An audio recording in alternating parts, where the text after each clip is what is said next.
Okay, hari ni saya akan tunjukkan cara bagaimana nak hide ataupun nak sembunyikan kotak sesi pengajaran yang kita tak mahu guna. Okay, seperti yang semua sudah maklum, saya dah sediakan 5 kotak sesi pengajaran. Okay, hari ni saya akan tunjukkan 2 template. Template yang pertama, template ni. Okay, template yang kedua adalah template ni. Okay, cara nak hide dia adalah, yang pertama kita kena faham bahawa setiap kotak ni, line ni, bermaksud kotak sesi pengajaran yang pertama. Okay. Kalau kotak ni adalah kotak sesi pengajaran yang kedua. Okay. Line nombor 3 ni adalah kotak sesi pengajaran yang ketiga. Line keempat adalah kotak sesi pengajaran yang keempat. Dan line kelima adalah kotak sesi pengajaran yang kelima. Itu adalah konsep ER-based ni. Okay. Jadi macam mana cara nak hide?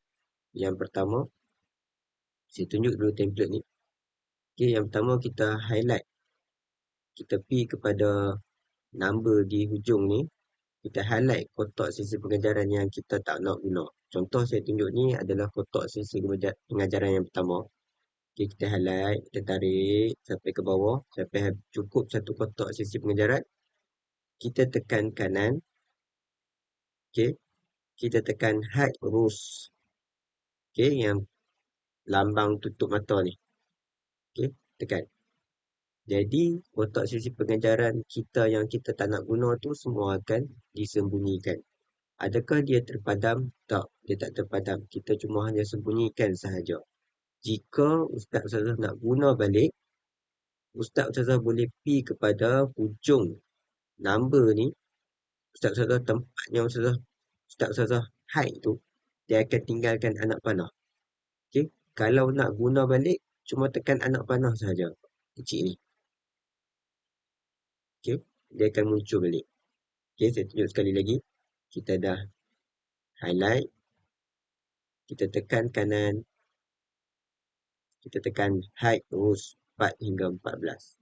Okay, terpulanglah nak hide rows. So, kita nak tekankan bahawa macam mana nak hide. Pilih perkataan hide. Okay, dah tak ada. Okay, kalau Ustaz-Ustazah perasan dia akan ada anak panah sini.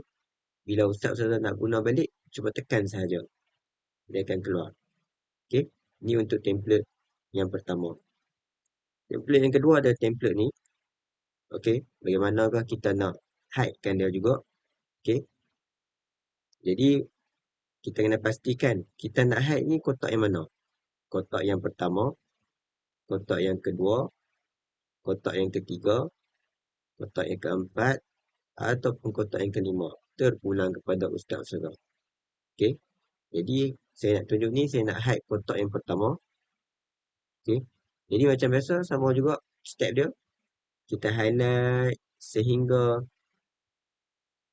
selesai ke kotak sesi pengajaran yang pertama. Okay, sehingga catatan ni. Okay, benda yang sama juga, tekan kanan dan tekan hide rows. Dia akan disembunyikan. Okay, macam saya kata tadi, dia tak hilang. Dia cuma disembunyikan saja. Bila kita nak pakai balik, contoh tarupan kita nak pakai balik.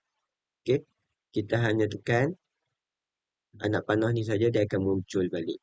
Okay, tu cara nak hide ataupun kita panggil sembunyikan kotak sesi pengajaran yang kita tak guna.